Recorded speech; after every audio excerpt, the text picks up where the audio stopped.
বিএনপির বিরুদ্ধে একটি দল কুৎসা রটাচ্ছে মন্তব্য করে ঢাকা মহানগর দক্ষিণ বিএনপির আহ্বায়ক রফিকুল আলম মজনু বলেছেন, একটি দলের প্রধান বলেছেন দেশে অবাধ দখলবাজি ও চাঁদাবাজি চলছে, অথচ যারা এসব অভিযোগ করেছেন তারা যে ৫ আগস্টের পর ব্যাংক, হাসপাতাল, বিভিন্ন শিক্ষা প্রতিষ্ঠান দখল করেছেন তা নিয়ে কিছু বলছেন না।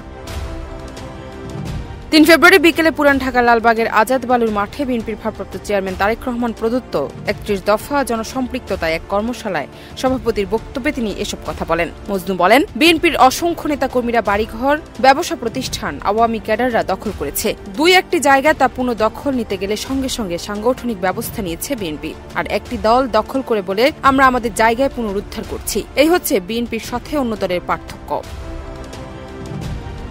জান্নাত নিপু, দেশ রূপান্তর।